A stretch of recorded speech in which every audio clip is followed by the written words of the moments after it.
안녕하세요.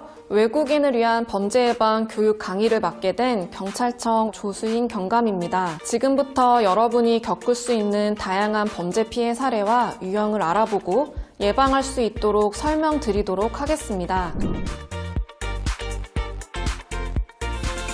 여기 있습니다. 그녀는 한국말을 못한다는 이유로 남편에게 무차별 폭행을 당했고 전치 5주 이상의 진단을 받았습니다. 이 여성은 심한 언어적 폭력에도 시달려 왔는데요. 위 폭행 사건으로 가해자인 남편은 긴급 체포되었습니다.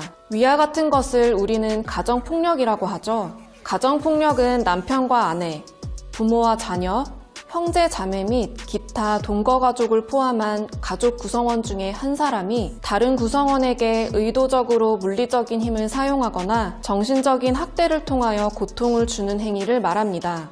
가정폭력의 유형은 어떤 것들이 있을까요? 흔히 가정폭력하면 신체적인 폭력만 생각하기 쉬운데요. 가정폭력의 유형은 더 넓습니다. 경제활동의 통제, 방임 등의 경제적 폭력, 성학대와 언어적 학대 등 정서적 폭력도 가정폭력에 해당합니다. 비난, 피해자를 학대하는 모습을 자녀에게 보여주거나 협박도 가정폭력에 해당합니다. 가정폭력은 이 유형들이 한 가지 이상 복합적으로 발생하는 경우도 상당히 많습니다. 가정폭력에 대한 잘못된 통념들이 참 많습니다. 첫 번째, 맞을 짓을 했으니까 맞는다? 아닙니다. 어떠한 경우에도 폭력은 정당화될 수 없습니다. 두 번째, 내 가정을 내 마음대로 하는데 무슨 상관이냐? 아내, 자녀는 소유물이 아닙니다. 잘못하면 때려서라도 고쳐야 한다는 잘못된 통념 때문에 가정폭력이 정당화되고 만연되고 있습니다. 세 번째, 가정폭력은 가정 내의 문제로 이웃, 사회에서 개입해서는 안 된다? 아닙니다. 가정폭력은 사회를 무너뜨리는 범죄 행위이자 사회 문제이고 법적인 문제입니다. 이웃과 사회, 정부가 개입하여 피해자를 보호하고 폭력을 제지해 행위자의 폭력성을 교정하고 치료해야 합니다. 그렇다면 가정폭력이 일어났을 때 어떻게 해야 할까요? 우선 경찰에 신고해 도움을 요청해야 하며 현장에서 바로 벗어나야 합니다. 폭행을 당했을 때는 폭행 부위를 촬영하거나 병원에서 진단서를 받는 등 증거를 확보하시기 바랍니다. 가정폭력 신고를 하면 경찰은 즉시 현장에 출동하여 응급조치를 실행할 수 있습니다. 심할 경우 피해자는 경찰관에게 긴급 임시조치를 요청할 수 있습니다. 긴급 임시조치는 가해자로부터 오는 전화, 문자를 막고 가해자가 피해자의 집과 직장 근처에 오지 못하게 하는 제도입니다. 만약 상황이 긴급 임시조치보다 더 심각할 때는 접근금지 처분이 가능합니다. 또한 경찰 신고 외에도 여성 긴급 상담 전화 1366과 다누리 콜센터에서도 도움을 받을 수 있습니다. 만약 배우자에게 여권이나 외국인 등록증을 빼앗기거나 반환 요구를 거부당했다면 어떻게 해야 할까요? 타인 소유의 서류를 은닉하고 반환을 거부하는 행위는 형법상 문서 손괴죄에 해당합니다. 이 경우 행위자는 손괴죄로 처벌됩니다. 불응 시에는 입건되어 수사를 받게 됩니다. 가정폭력은 사적인 영역이 아닙니다. 가정폭력의 위험에 노출되고 있다면 두려워 말고 경찰에 꼭 도움을 요청하세요. 이번에는 한 소년의 이야기를 들려드리겠습니다. 소년은 몇 년 전 외국인 근로자 아버지와 함께 한국으로 왔습니다. 적응을 어려워하던 중 아버지에게 체벌을 당하기 시작했습니다. 체벌뿐 아니라 심지어 하루에 한 끼도 먹지 못한 날도 많았습니다. 네. 실제 일어난 아동학대의 사례를 살펴봤습니다. 아동학대란 주민등록상 18세 미만의 아동의 건강, 복지를 해치거나 정상적인 발달을 저해할 수 있는 모든 폭력적인 행위입니다. 아동학대의 유형은 신체학대, 정서학대, 성학대, 방임 및 유기 등으로 구분할 수 있습니다. 여러분, 아이들은 우리의 미래입니다. 내 아이라고 해서 내 마음대로 하는 것은 아동학대가 될 수 있다는 것 꼭 기억하시기 바랍니다. 다음은 성폭력 피해 사례를 함께 보시겠습니다. 회사원이었던 피해자는 상사에게 강제추행과 성적 모욕을 당했고 상사는 강제추행으로 처벌받았습니다. 성폭력이란 상대방의 의사에 반하여 가하는 모든 성적 행위로 신체적, 언어적, 정서적 폭력을 포괄하는 광범위한 개념입니다. 성폭력의 대표적인 유형들로는 원치 않는 성관계를 하게 하는 강간과 피해자가 원치 않는 신체 접촉을 하는 강제 추행이 있습니다. 또한 준강간은 피해자가 술에 취한 상태이거나 또는 잠자고 있는 사이 강간하거나 추행하는 것을 말합니다. 업무상 위력 등에 의한 간음도 있는데요. 일터에서 팀장, 사장과 같은 상사가 상하 관계를 이용하여 강간하는 것을 말합니다. 만약 성폭력 피해를 입었을 경우 어떻게 대처해야 할까요? 우선 중요한 증거를 최대한 확보해야 합니다. 몸을 씻지 말고 입고 있었던 속옷은 버리지 말아야 합니다. 몸에 멍이나 상처가 있는 경우 사진을 찍어 증거를 남기세요. 그 다음 경찰에 반드시 신고하시기 바랍니다. 경찰 외에도 여성 긴급 상담 전화 1366, 다누리 콜센터 1577-1366에서도 도움을 받을 수 있습니다. 대한민국에서는 성폭력 피해자를 위한 다양한 보호, 지원 대책을 제공하고 있습니다. 피해자는 수사 과정에서 동성 경찰관에게 조사를 받을 수 있고 국선 변호사 지원을 받을 수 있습니다. 피해자 조사를 받을 때 가명을 사용할 수 있을 뿐 아니라 가족이나 신뢰할 수 있는 사람과 함께 할 수 있습니다. 또한 신변 보호를 받을 수 있고 심리 상담이나 임시 숙소 지원도 가능하니 안심하고 경찰에게 신고하기 바랍니다. 이주 여성 B씨는 고향에 대한 향수와 외로움에 랜덤 채팅 어플을 자주 이용했습니다. 그곳에서 고향 친구 C를 만나 우정을 쌓았는데요. 어느 날부터 C에게서 옷을 벗은 사진 등을 요구받기 시작했습니다. B씨는 신고하려 했지만 C는 가족과 인터넷에 B의 사진을 유포하겠다며 협박과 금품을 요구했습니다. 여성을 협박해 촬영한 성착취 영상물을 텔레그램에 유포한 성착취 사건 기억하시죠? 성착취 사건. 방금 본 B씨의 사례를 디지털 성범죄라고 합니다. 디지털 성범죄는 불법 촬영, 유포 외 사이버 공간에서 일어나는 모든 성범죄를 말합니다. 디지털 성범죄의 유형들은 아주 많고 지금도 다양하게 논의되고 있습니다. 성적 욕망 또는 수치심을 유발할 수 있는 사람의 신체를 몰래 촬영하거나 협박, 강요로 촬영하거나 이를 당사자 동의 없이 유포하고 공유하는 행위 등이 있습니다. 만약 다른 사람에게 성적인 내용을 포함한 글, 그림, 사진, 영상, 음향을 보내거나 전화상으로 성적인 내용의 말을 하면 성폭력 범죄 처벌 등에 관한 특례법 외에 다수의 법령에 의해 처벌될 수 있습니다. 디지털 성범죄 피해를 당하게 되면 어떻게 해야 할까요? 우선 증거 자료를 삭제하지 말고 저장하여 경찰관에게 피해 사실과 함께 신속하게 신고하세요. 경찰서를 방문하기 어려우면 온라인상으로도 신고할 수 있습니다. 경찰청 홈페이지에 접속하거나 모바일 앱 사이버캅을 설치하면 됩니다. 디지털 성범죄 피해 영상물에 대한 전문적, 지속적인 삭제 지원이 필요할 경우에는 디지털 성범죄 피해자 지원센터에서 도움을 받을 수 있습니다. 여러분, 디지털 성범죄는 중대한 범죄입니다. 불법 촬영물을 보거나 업로드, 공유하는 행위도 명백한 범죄입니다. 절대 해서는 안 되겠죠? 또한 디지털 성범죄로 피해를 입은 분은 두려워하지 마시고 적극적으로 신고하여 도움을 받으시기 바랍니다.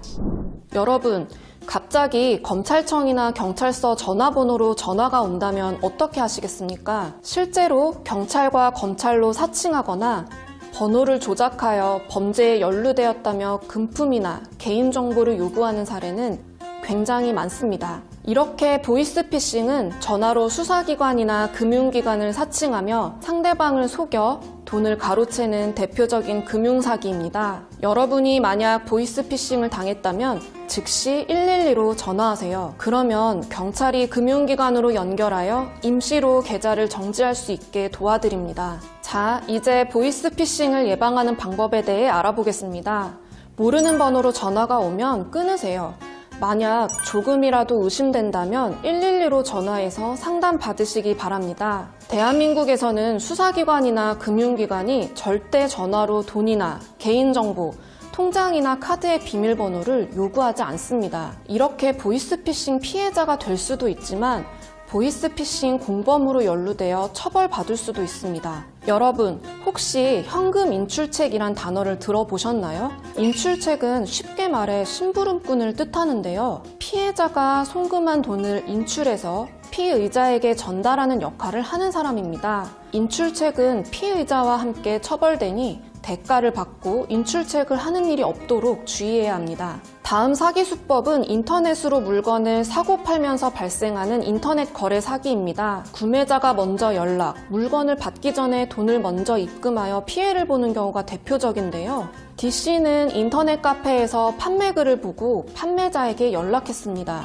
판매자는 돈부터 먼저 입금해 달라고 했고 D씨는 송금했는데요. 이후 물건을 보냈다는 발송 문자를 받고 기다렸지만 받지 못했습니다. 뒤늦게 카페에 접속했지만 이미 폐쇄되었고 관리자는 연락이 두절되었습니다. 인터넷 사기는 정말 많이 일어나는 사기 범죄 중 하나입니다. 피해를 입지 않기 위해서는 되도록 판매자와 직접 만나 거래하고 받은 물건을 꼼꼼히 확인해야 합니다. 경찰청 사이버 안전국이나 더치트 사이트에서 판매자 연락처를 검색하면 사기로 신고된 범죄가 있는지 거래 전에 확인할 수 있으니 참고하시기 바랍니다. 다음은 대포 통장에 대해 알아보겠습니다. 대포 통장이란 개설한 사람과 실제 사용하는 사람이 다른 비정상적인 통장을 말합니다. 범죄자들은 자기 명의 통장을 사용하면 경찰이 쉽게 찾아낼 수 있어서 다른 사람 이름을 빌려 통장을 사용합니다. 명의가 다른 통장을 사용하는 것,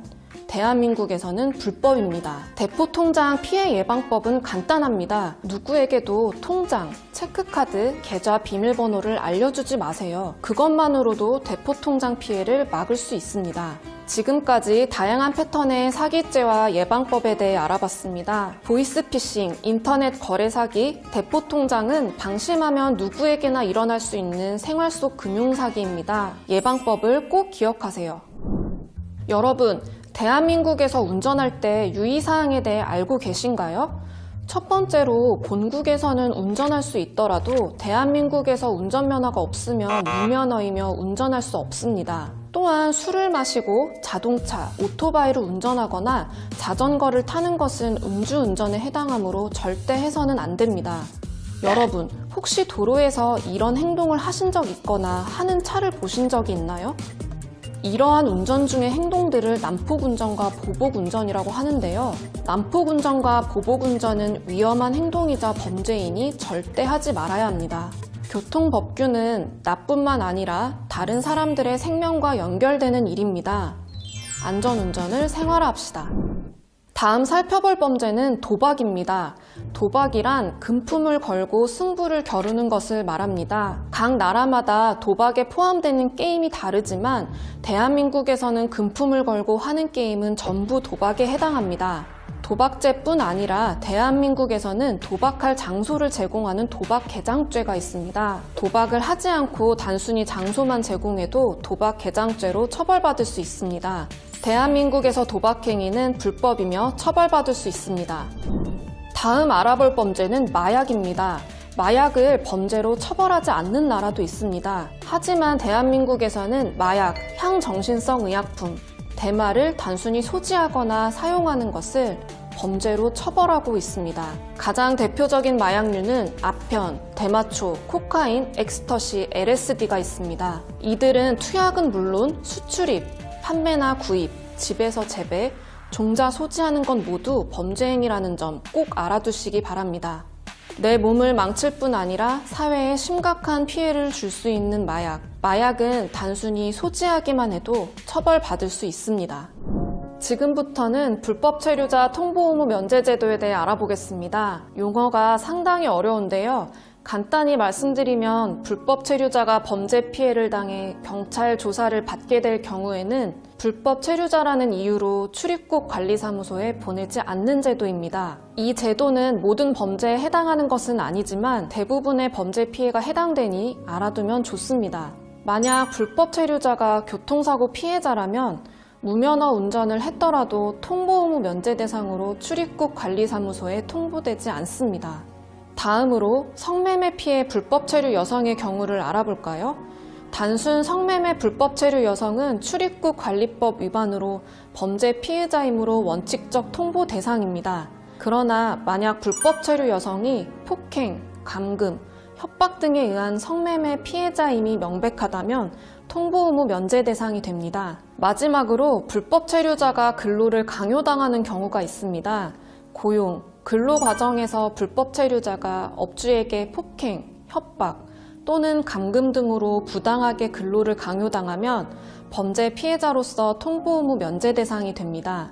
불법 체류자 통보 의무 면제 제도는 법의 사각지대에 있는 불법 체류자들이 범죄 피해를 당하고도 강제로 추방될 것이 두려워 신고하지 못하는 것을 막기 위해 생긴 제도입니다.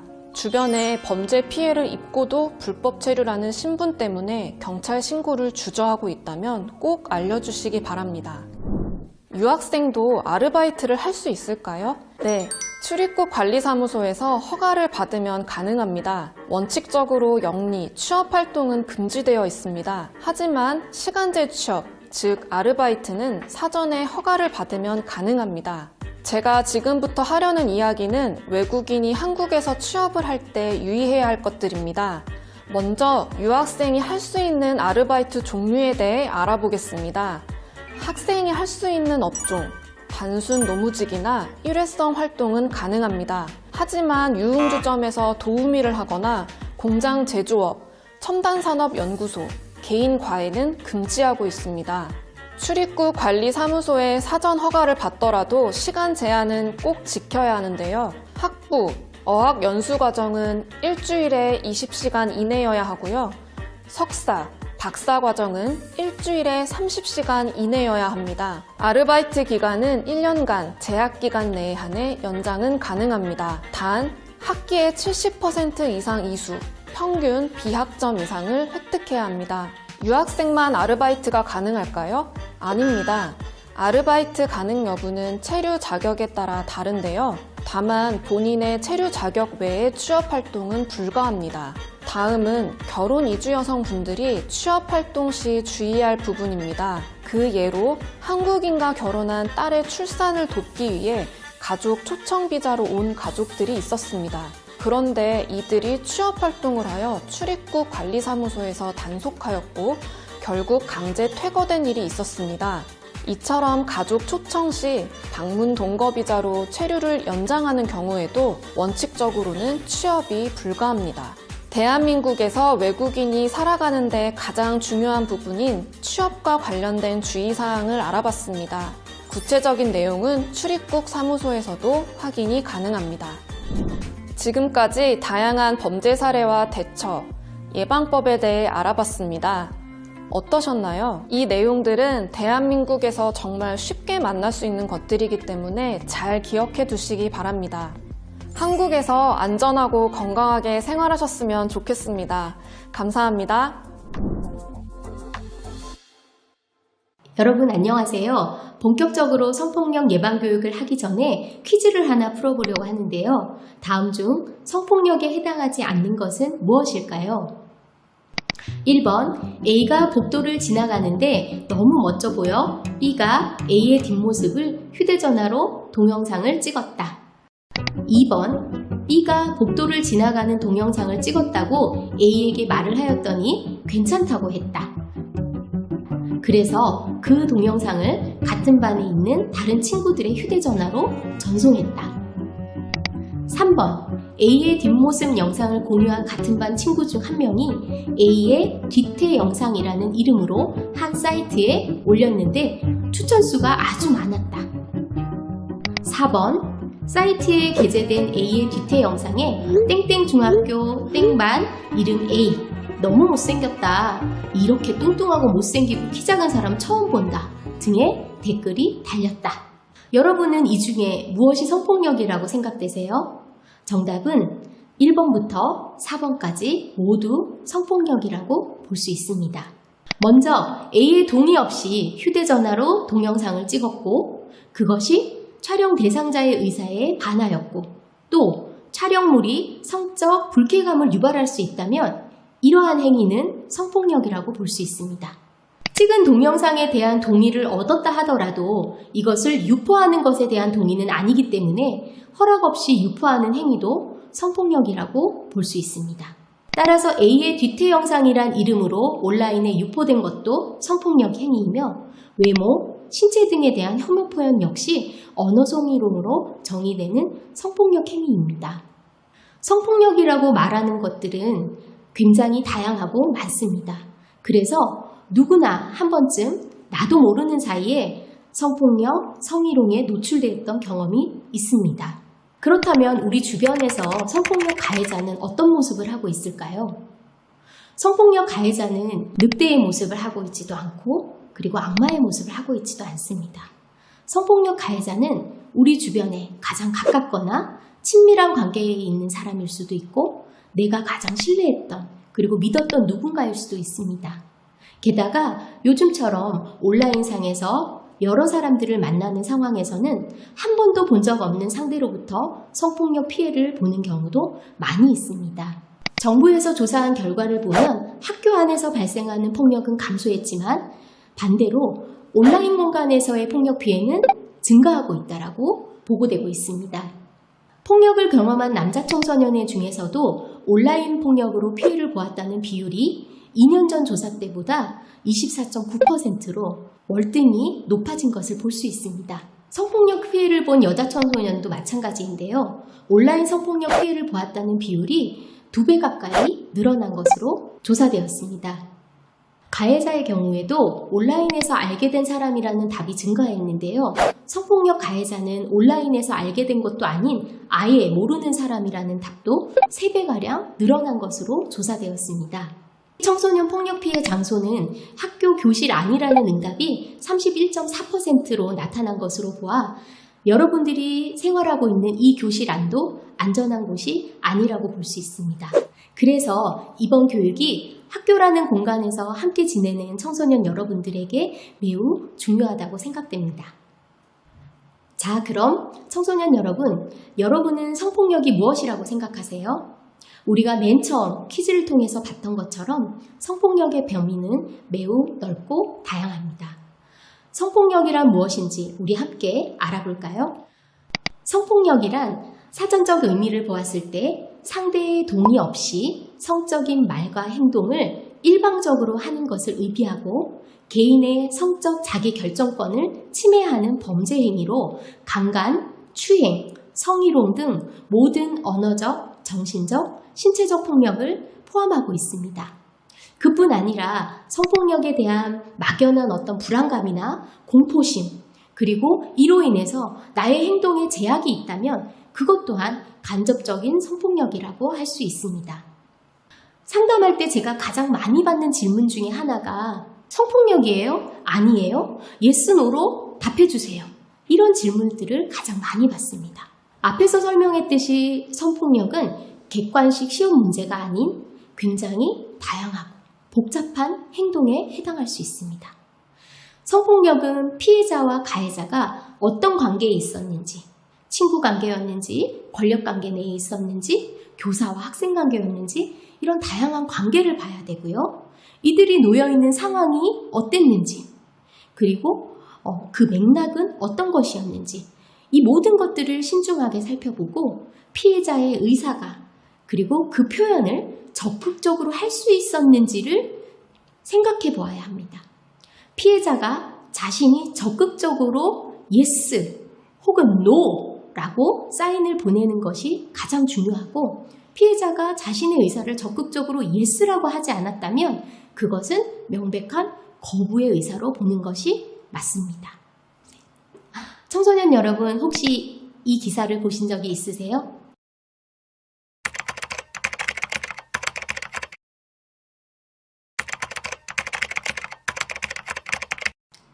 이렇게 학교 내에서 학생을 대상으로 발생하는 폭력은 여러 가지 유형의 폭력이 함께 발생하는 경우가 많이 있습니다. 감금하거나 협박하거나 혹은 때리거나 이런 것들이 동시에 일어나면서 가장 심각한 모멸감과 모욕감을 주기 위해서 성적으로 학대를 하기도 합니다. 그렇다면 이런 폭력 행위는 왜 일어나고 가해 행위는 어떤 사람이 하는 것일까요? 깊게 생각해보지 않아도 우리는 강한 사람이 약한 사람에게 물리적으로나 정서적인 폭력을 행하는 것이라고 생각할 수 있습니다. 그렇다면 여기서 강자와 약자는 어떤 것일까요? 단순히 힘이 센 사람? 폭력 상황에서 힘이란 단순히 물리적으로 힘이 센 사람만을 의미하지는 않습니다. 학교 내에서는 공부를 잘하는 친구가 될 수도 있고요. 인기가 굉장히 많은 친구가 될 수도 있어요. 혹은 나이가 조금 더 많거나 조금 더 권력 관계에서 위에 있는 친구들이 있죠. 사회적으로나 정서적으로 그리고 문화적으로 권력 관계를 가지는 것들은 많은 것들이 있습니다. 이런 측면에서 최근 발생하는 성폭력을 우리는 단순히 성폭력이라고 이름짓지 않고 젠더폭력이라는 이름으로 부르고 있습니다. 젠더폭력은 단순히 특정 성별에 국한된 폭력을 넘어서 차별에 기반한 모든 폭력을 의미합니다. 차별과 폭력은 다양한 정체성과도 관련되어 있는데요. 특정 성을 향해 이유 없는 혐오와 차별, 그리고 이러한 혐오와 차별이 당연시되게 일어나고 있는 언어폭력, 스쿨미투 등을 통해 드러난 다양한 형태의 폭력, 그리고 장애인, 성소수자, 다문화 가정, 노인, 여성에 대한 차별 및 혐오 등이 차별에 기반한 젠더폭력이라고 이야기할 수 있습니다.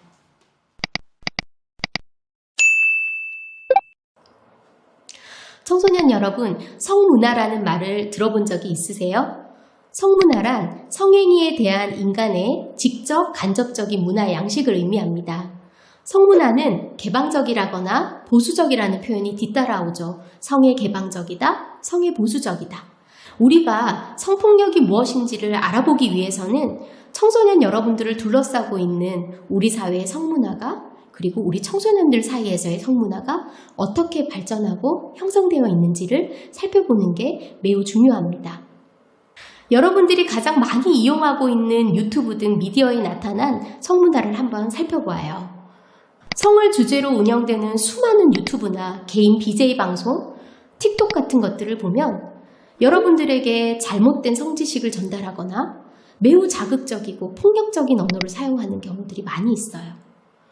특정 성, 예를 들면 여성이나 성소수자, 남성 등에 대해서 혐오 발언을 하는 경우들도 많이 있고 이를 통해서 성차별을 조장하기도 합니다. 이용자들은 단순한 호기심에 좋아요나 구독하기를 누르죠. 결국 이런 콘텐츠로 돈을 벌려는 사람들 때문에 잘못된 성과 관련된 정보들을 담은 영상들이 늘어나고 있어요. 성차별을 조장하고 잘못된 성지식을 퍼뜨리는 것은 좋아요와 구독을 통해 이익을 얻으려는 사람들만의 행동일까요? 아니에요. 우리 주변에서도 쉽게 일어나고 있는 것을 확인할 수 있답니다. 중학교 단체 채팅방의 한 대화 내용입니다. 여러분들 어떠세요? 이 대화 내용을 보면 학생들이 불법 촬영물을 공유하고 심각한 수준의 성적 비하나 혐오 발언이 오고 가고 있습니다. 과연 이런 일들이 나와 다른 누군가의 일일까요? 내가 모르는 사이에 누군가가 나에 대해서 이런 말들을 주고받고 있을 수도 있지 않을까요? 호기심에 장난으로 친구들이 다 그렇게 하니까 어쩔 수 없이 나도 그 톡방에 있었다 등의 이유로 성희롱을 하지는 않았는지 우리도 한번 들여다보아야 합니다. 상대방의 외모나 신체를 두고 놀리거나 함부로 이야기하는 것 또한 언어적 폭력에 해당합니다. 우리 사회는 특히 귀엽다, 예쁘다, 말랐다, 뚱뚱하다 등과 같이 유난히 관심이라는 이유로 외모를 평가하고 지적하는 문화가 있습니다. 귀여워서 귀엽다고 한 건데 그게 무슨 문제예요? 혹은 저는 예쁘다거나 귀엽다는 말을 들으면 너무 좋아요. 근데 그게 왜 문제인 거죠? 이렇게 묻는 친구들이 있습니다. 하지만 이런 말들에는 사회적으로 구성된 의미가 들어가 있기 때문에 문제가 될 수 있어요. 예쁘다라는 말은 어때요?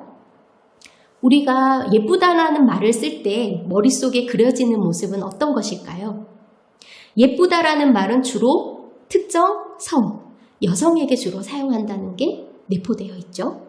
마르고 키가 크고 하얀 피부를 가진 사람들의 얼굴을 떠올리기도 하죠. 자, 그럼 반대로 뚱뚱하다는 말은 어때요? 우리 사회에서 뚱뚱하다는 것은 게으르다거나 자기 관리를 잘하지 못하는 사람으로 생각되는 경우가 많죠. 뚱뚱하다는 표현은 이런 사회적 의미를 지니고 있기 때문에 매우 부정적으로 들립니다. 이러한 전반적인 우리 사회의 성문화가 우리 생각 속에 나도 모르게 스며들어서 문화가 되고 그리고 그것이 자리 잡고 있을 수 있어요. 키가 작거나 크거나 몸이 마르거나 뚱뚱하거나 이것은 그냥 각자가 가지고 있는 차이일 뿐 어떤 이유에서도 이를 이유로 한 차별이 되어서는 안 되고 이것이 혐오와 희롱의 대상이 되어서도 안 됩니다. 성폭력은 신체뿐만 아니라 언어폭력도 포함하고 있습니다. 언어폭력은 겉으로 드러나는 상처가 없어서 아주 사소한 일로 생각하는 사람들이 많아요. 하지만 언어폭력은 전혀 사소하지 않습니다. 이런 언어적 성희롱 및 혐오, 괴롭힘 문제는 사실 우리가 쉽게 사용하고 있는 게임에서 심각하게 나타나고 있습니다. 게임상에서 성적인 모욕을 당하거나 오프라인 만남을 요구받는 일이 비일비재하고 특정 성을 비하하거나 배제하기도 하고 욕설을 내뱉는 일이 일상화되어 있습니다. 게임 속에서 발생하는 성희롱 문제는 우리 사회의 성차별적 문화가 게임이라는 매체와 결합해서 나타난 것이기도 합니다. 내가 쉽게 내뱉은 말 한마디가 칼이 되어 누군가를 치유할 수 없는 큰 상처를 줄 수 있는 것을 꼭 기억해야 합니다. 여러분은 어떤 말이 가장 여러분에게 큰 상처로 다가왔는지 한번 생각해 보면 좋을 것 같아요.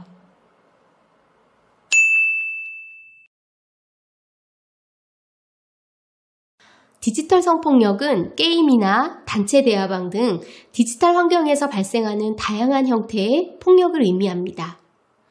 구체적으로는 디지털 기기 및 정보통신 기술을 매개로 온 오프라인에서 자행되는 젠더에 기반한 폭력으로서 상대방의 동의 없이 신체를 촬영하거나 저장, 협박, 유포, 전시 등의 행동을 함으로써 사이버 공간에서 타인의 성적 자기결정권과 인격권을 심하게 침해하는 행위로 정의됩니다. 많은 사람들에게 디지털 성폭력이 알려지게 된 계기가 여러 개 있는데요. 특히 뉴스에서 가장 많이 접한 것 중 하나가 아마도 텔레그램 엠번방 성착취 사건일 것입니다. 먼저 텔레그램 엠번방 성착취 사건이 어떤 방식으로 이루어졌는지 우리 함께 영상으로 살펴보겠습니다. 포르노는 관능이 아니라 권능의 영역이거든요. 제가 본 바로는 그래요. 그래서 지금 얘네들이 야한 걸 올리는 게 아니라 여자가 남자한테 꼼짝 못한다는 어떤 증거를 갖고 싶고 그 증거를 만들려고 되게 애를 쓰는 작업들로 보이거든요. 여자 머리를 바리깡으로 미는 거라든지 때리는 거라든지 화장실 불법촬영 도대체 왜 보냐. 밖에서 그렇게 도도하게 나를 무시하는 여자의 치부를 내가 목격한다. 내가 쥐고 있다. 약점을 잡고 있다. 이런 감각을 공유하는 거거든요. 맞아요. 저도 결국에 어떤 권력의 문제라고 느껴지고 내가 이 여성을 얼마나 통제할 수 있는가에서 쾌락을 느끼는 것 같다는 생각이 드는 게 사람들이 뭐 박사나 이렇게 뭐 돈을 주고 뭐 지시를 하면 내 지시대로 저 어떤 실존하는 한 여성이 어떤 식의 행동을 하겠구나 라고 되게 통제하는 감각을 실제로 느끼고 요즘 웹하드에서 BJ 카테고리를 만들면서 법방 BJ 산업을 하고 있는데 그런 것을 봤을 때도 사람들이 내가 마치 사이버 머니를 얼마 정도 쓰면 이 여성이 이런 행동을 하는구나 라고 해서 이 여성 행동을 간섭할 수 있고 통제할 수 있다라는 감각을 느끼는데 취해 있는 게 아닌가라는 생각이 들어요. 집단적 성희롱에 참여하는 것 자체가 하나의 컨텐츠가 되고 있거든요.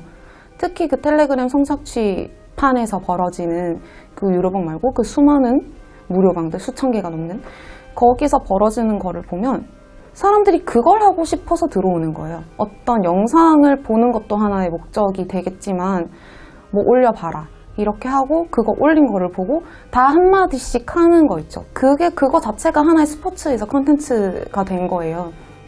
근데 이게 어디서 왔냐라고 하면은 아주 옛날부터 있었던 문화거든요. 사실 댓글로 하던.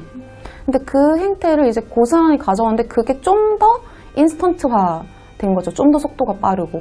이걸 그냥 시청하는 행위뿐만 아니라 거대한 성착취 놀이에 가담을 하는 형태로 나타난다고 보거든요. 야동이라고 지금까지 불러왔던 그런 성착취물들을 누군가 만들기만 하고 누군가 그걸 뭐 사서 보기만 하고 이제 그게 아니라 뭐 자기 지인들, 내가 그렇게 희롱하고 싶고 성폭력을 행하고 싶은 사람들을 대상으로 누구나 할 수 있게 된 거죠. 그리고 서로 그것을 독려하고 정보를 공유하고 칭찬하고 부러워하고 서로 추앙하는 이런 방식들을 통해서 계속 강화가 되는 거죠. 그 텔레그램 성착취판에서 지인 능욕이라는 이걸 문화라고 해야 될지 사실 일종의 장르가 되었거든요. 그 장르인 방이 정말 많이 개설이 됐고 이게 심지어 지역별로도 있었어요. 그러니까 그거는 이 사람을 아는 사람을 만날 확률을 높이기 위해서 그렇게 하는 거죠. 그 성착취하고 성가해를 하는 것 자체를 하나의 놀이 문화로 삼는 거를 되게 잘 보여준 예시라고 생각하거든요. 그래서 이제 자기들끼리 거기서 이 사람 신상을 올리고 포르노적인 그런 포르노그래피를 덧붙이고 그러면서 이 사람 능욕할 사람 겐틀로라고 해가지고 능욕을 하고 서로 합성도 해주고 텔레그램 스티커라고 이모티콘처럼 쓰는 걸 그 자기 만들 수 있잖아요. 그걸 또 막 올리죠. 노는 거예요. 한마디로. 10대 청소년들이 직접 출연해서 음란 비디오를 만들고 이걸 또래 학생들에게 팔아왔습니다. 일부 학교에서는 이미 한 반의 반 이상의 학생은 봤다고 할 만큼 이 비디오가 널리 퍼져 있기 때문에 불법 성인 비디오로 유통이 되었던 영상이 있는데 아주 어린 미성년자 청소년 여학생을 아주 여러 명의 남학생이 집단 강간을 해서 그걸 비디오로 촬영을 해서 그거를 복사하고 또 복사를 해가지고 이제 안암리에 어디 비디오 시장에 불법적으로 유통이 된 사건인데요. 근데 지금 제가 말씀드린 이 사건의 개요하고 지금 엠번방에서 벌어진 미성년자 성착취하고 그렇게 크게 다르지 않거든요. 취약한 여성을 여러 명의 남성들이 집단으로 그루밍하고 또 성폭행을 저질러서 그것을 심지어 영상을 찍어서 성착취물로 만들고 그걸 돈을 받고 팔기까지 했다. 이건 거의 구성이 똑같거든요, 사실은. 그 성폭력 사건으로부터 시작을 해가지고 이제 여러 가지 플랫폼만 바뀐 거죠. 옛날에 P2P 사이트가 굉장히 유행을 했을 때 소리바다에서 그냥 야한 거 이렇게 치면 맨날 나오던 제목들이 옆집 자취방 누나가 어쩌고 뭐 그것이 정돈돼서 뭐 푸르나 같은 사이트, 당나귀 같은 사이트로 오다가 소라넷이 만들어지고 이후에는 그냥 우리가 아는 대로 그 사이버 공간이 매개가 되어서 지금 N번방까지 오게 된 거거든요. 그러니까 사실상 거의 구조 자체는 아주 동일하다고도 볼 수가 있겠죠. 본질은 성폭력이라는 거죠. 그래서 이것이 어떤 그냥 뭐 우리가 앞으로 이 디지털 기기를 어떻게 활용하면 좋을까 이런 관점으로 사실 해결을 할 수 없고 젠더폭력이라는 관점에서 해결을 해야 되는 거죠. 그래서 저희가 피해 사례들을 상담하면서 사실 2018년도 중하반기부터 이런 류의 피해들은 계속 접수가 되었었고 다만 텔레그램 플랫폼이 아니었다 뿐이지. 그래서 이런 보도가 요즘에 굉장히 많이 나가고 난 다음에 저희 피해자분들이 전화를 많이 주세요. 뭐 예를 들면 부모님들이 내 딸이 당했던 일과 아예 똑같다.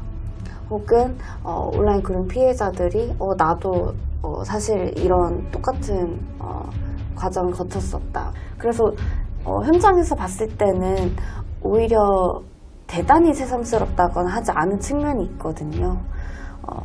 그랬을 때 여성을 계속해서 통제해왔던 방식이 조금 더 적나라하게 드러났을 뿐이지 않나 싶은 측면이 있습니다.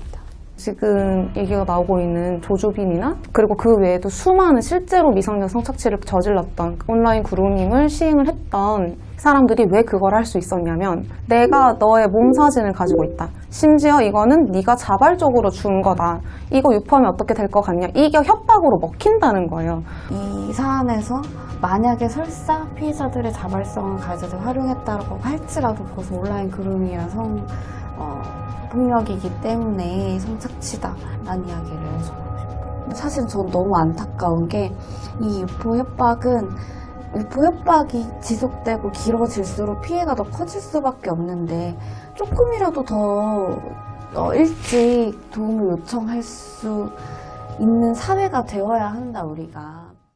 실제로 온라인에서 정말 많은 청소년들이 다양한 디지털 성폭력을 경험하고 있습니다. 조사 결과를 보면 여학생의 84.4%, 남학생의 68.9%가 디지털 성폭력을 심각한 문제로 인식하고 있습니다.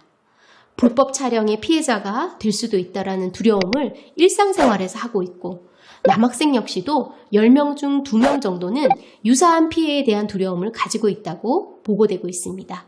소위 색드립, 패드립 등의 언어적 성희롱 및 폭력은 성별 관계없이 피해 비율이 가장 높게 나타나고 있습니다.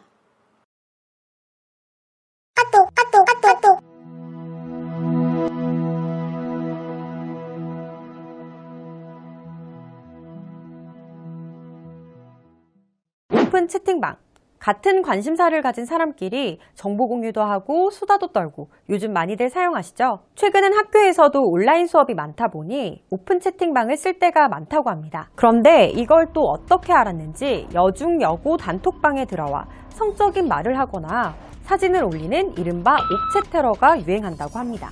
지난 3일 새벽 서울의 한 여자고등학교 생활과 윤리반 오픈 채팅방이 울리기 시작했습니다.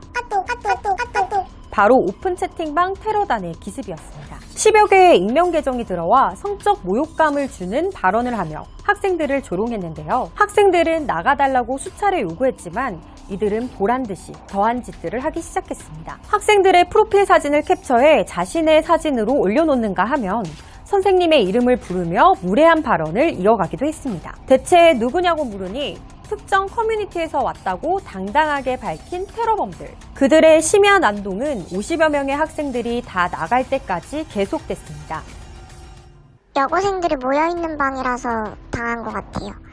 우리를 좀 놀잇감처럼 만만하게 보는 것 같았어요.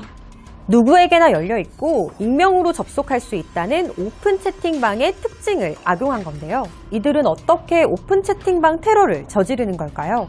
가해자들은 암호가 걸려있지 않은 여고 오픈 채팅방을 찾아낸 뒤 자신들이 활동하는 커뮤니티에 접속 링크를 공유합니다. 여기서 멈추지 않습니다.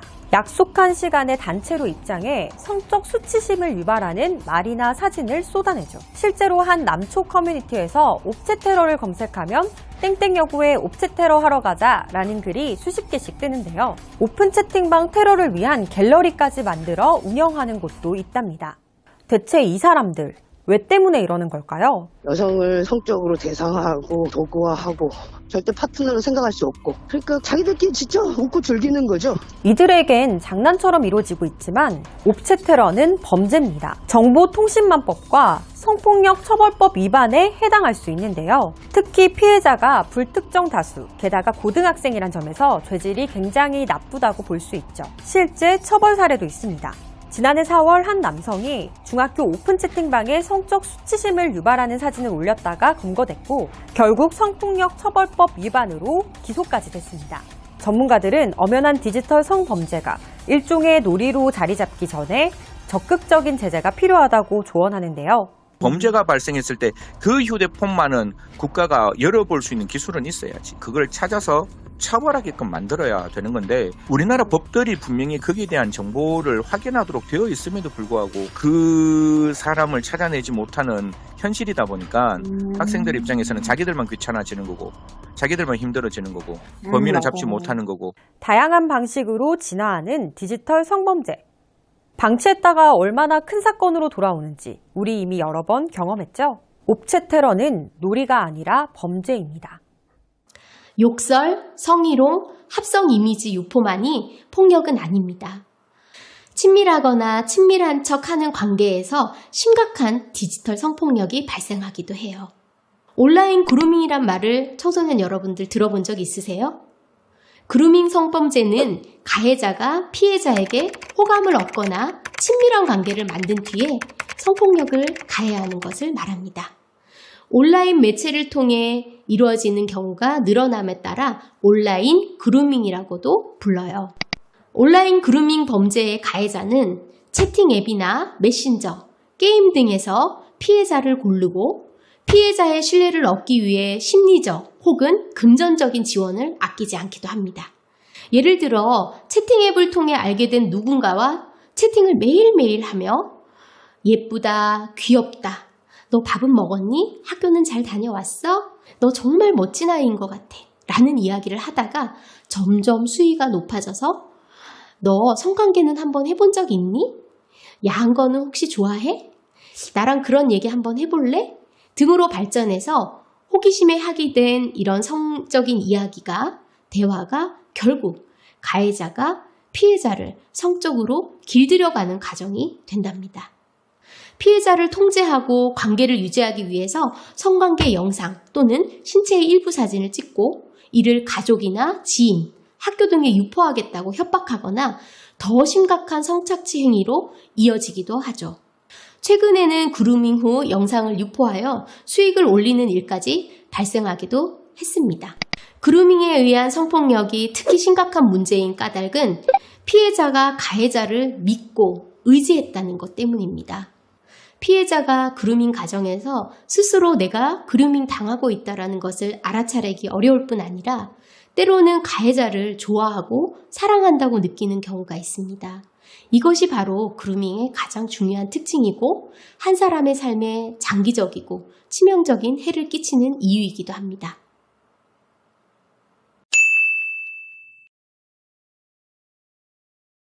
청소년 여러분들은 2차 피해를 주는 행위가 어떤 거라고 생각하세요?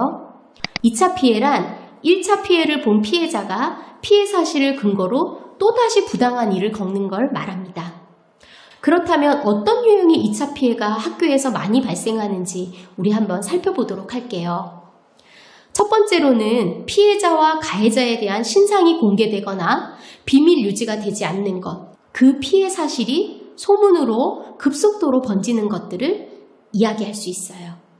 피해자가 어디에 살고 어느 학원을 다니고 피해자에 대한 정보를 지나치게 캐내려고 하는 경우가 있습니다. 친구들이 모여서 어떤 이야기를 하고 있으면 피해자는 혹시 내 얘기를 하고 있는 게 아닐까라는 생각이 들어서 학교 오는 것조차 불안하겠죠.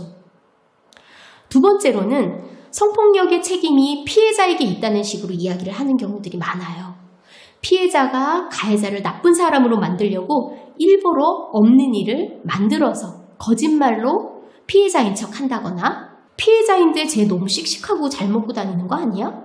쟤는 아무래도 피해자가 아닌 것 같아. 라는 말로 2차 피해를 발생시키기도 합니다. 세 번째로는 가해자를 옹호하는 발언을 하고 피해자를 탓하는 경우들이 있어요. 아유, 가해자 걔 원래 착한 앤데 아마 모르고 그랬을 거야. 아, 장난으로 그랬는데 그걸 가지고 왜 신고하고 그래? 이런 말을 하는 경우들이 바로 그런 경우에 해당합니다. 네 번째로는 피해 사실로 인한 집단 따돌림을 당하는 경우들이 있어요. 아마 여러분들도 주변에서 본 적이 있을 것 같아요. 앞에서 말했던 1번에서 3번의 2차 피해의 결과가 어쩌면 모두 합쳐져서 그 친구를 멀리하게 되는 집단 따돌림이라는 형태로 2차 피해가 발생하는 경우들이죠. 특히 사건이 일어난 뒤에 가해자와 피해자가 한 교실에 있거나 한 학교에 있을 수밖에 없는 경우들이 발생하면 이때 사람들은 피해자를 피하게 되고 피해자와 뭐와 같이 있으면 나도 뭔가 사건에 연루되는 기분이 들어서 피해자를 따돌리게 되는 일이 쉽게 발생합니다. 성폭력 피해는 그 피해 사실을 말하기 어려운 사회적 분위기 때문에 당사자가 아니고는 피해자의 고통이 얼만큼 클지 상상하기가 어렵습니다.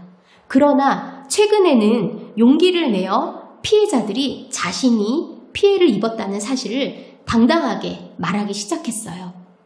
몇 년 전 예능 프로그램에 나오는 아주 유명한 방송인이 불법 촬영을 한 사실이 알려졌어요. 그 피해자는 피해를 당한 지 5년이 지나고서야 2차 피해를 줄여야 한다는 목소리를 내기 시작했어요. 자, 우리 그러면 한번 그 이야기를 같이 들어볼게요.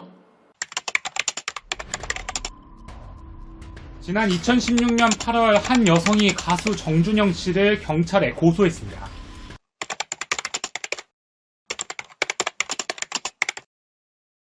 안녕하세요.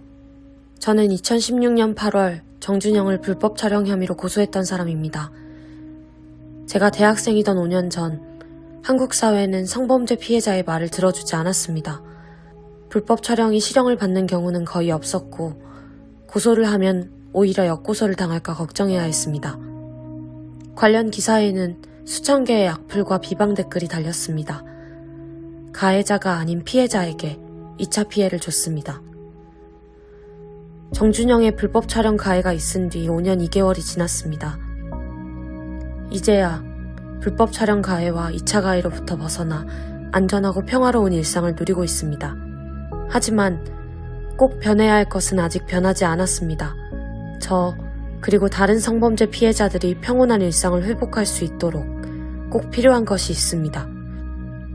다시 악플이 달릴지 모르겠습니다. 그런데도 나설 수밖에 없었어요.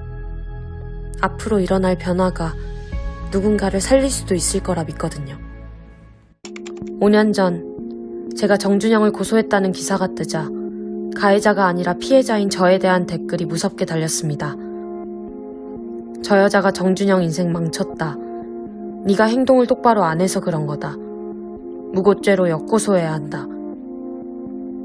기사 하나에만 3,000개가 넘는 악성 댓글이 달렸습니다. 고통스러웠습니다. 6개월 동안 거의 매일 울 정도로요. 그리고 점점 무서워졌습니다. 무고죄로 처벌받을까봐요. 댓글에 댓글 다는 사람에게 가스라이팅을 당한 것이죠. 정말 내가 별것 아닌 일로 고소를 해서 한 남자의 인생을 망치고 방송국에 피해를 준 것 아닌가 하는 그런 말도 안 되는 자책을 하기에 이르렀어요. 한 푼이라도 받으면 댓글에서 말하는 꽃뱀이 될까봐 손해배상 청구 소송도 하지 못했습니다. 저를 의심하고 비난하는 댓글 때문에 정말 내가 잘못한 것은 없는지를 따져보느라 아무것도 할 수 없었습니다. 이 모든 일을 겪으면서 확실해졌어요. 기사에 달린 악성 댓글은 누군가를 죽게 만드는 살인행위이며 성범죄 피해자를 자책하게 만들어 가해자에 대한 처벌을 중단시킬 수도 있다는 것을요. 이런 댓글 2차 가해를 막으려면 단 하나의 방법뿐입니다. 성범죄 피해자를 모욕, 명예훼손한 가해자는 가중처벌하는 것입니다. 성범죄 피해자를 비난하고 조롱하고 허위사실을 퍼뜨리는 건 명백한 2차 가해입니다. 불법 촬영만큼 저를 괴롭게 한 것은 댓글 2차 가해였습니다. 성범죄 피해자에 대한 모욕, 명예훼손은 2차 가해라는 맥락 속에서 더 심각하게 다뤄져야 합니다.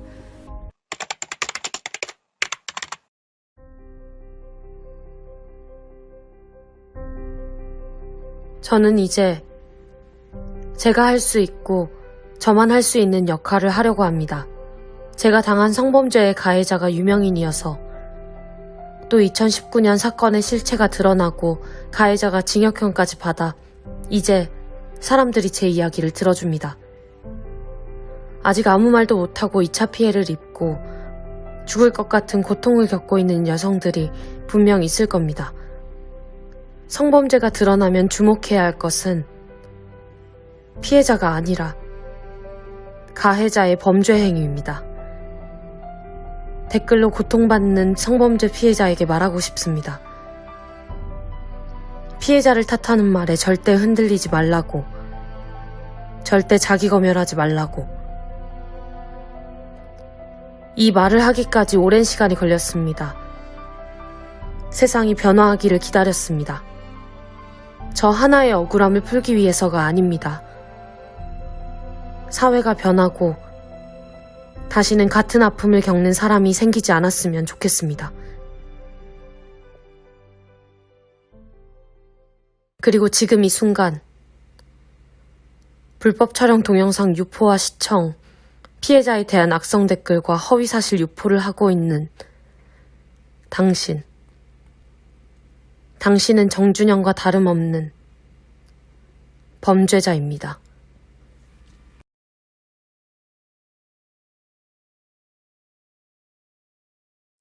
영상을 통해 본 것처럼 성폭력 및 디지털 성폭력과 관련된 2차 피해가 심각해짐에 따라 최근 몇 년간 관련 법에도 많은 변화가 있습니다. 디지털 성범죄에 관한 법률 등을 살펴보면 특례법이 만들어졌는데요. 내 몸을 내가 스스로 촬영했다고 해도 누군가가 나의 허락 없이 사진이나 영상을 퍼뜨린다면 그 행위 또한 처벌을 받습니다. 그리고 동의 없이 불법적으로 촬영된 성적 촬영물을 호기심에 가지고 있거나 그것을 돈을 주거나 혹은 상품권 같은 것들을 통해서 사는 행위, 그리고 그것을 내 컴퓨터라든지 내 PC에 저장해 두는 것도 처벌받습니다. 그리고 누군가의 촬영물을 가지고 있다고 협박하거나 이것을 유포하겠다고 하는 행위도 처벌받습니다.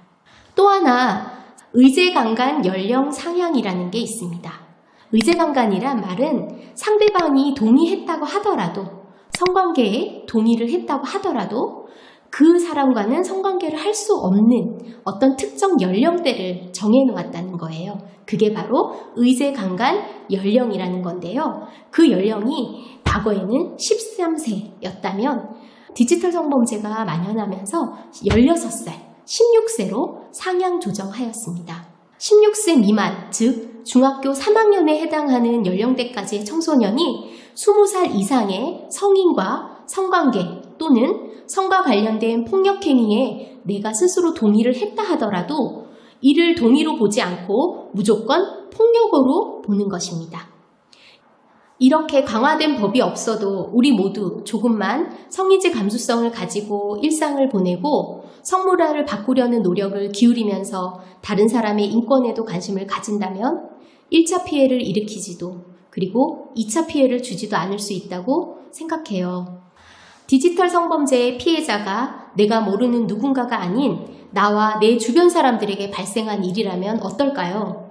그리고 그 피해자가 나라면 사람들이 나에게 어떻게 해주었으면 좋을까요?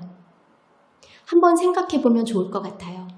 자, 그럼 여러분, 만약 내가 가입된 성별 톡방에서 누군가가 학교 복도에서 찍은 A의 뒤태 영상을 가지고 있다고 하거나 찍겠다고 하거나 그렇게 말했을 때 여러분은 어떻게 하고 싶으세요?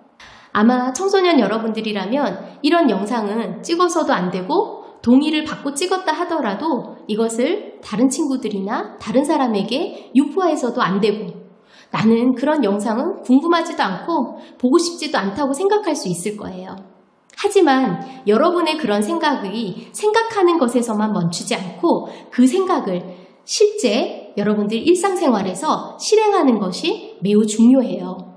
이럴 때 누군가는 뭐가 그렇게 불편하냐, 왜 너만 그렇게 예민하게 구냐고 이야기할 수도 있어요. 하지만 좀 불편하면 어때요? 조금 불편한 사람이 되어도 그리고 조금은 예민한 사람이 되어도 여러분 괜찮아요. 이렇게 용기 있게 자신의 생각을 이야기하는 청소년들이 하나둘 늘어간다면 안전한 학교 성문화가 정착될 것이라고 생각됩니다.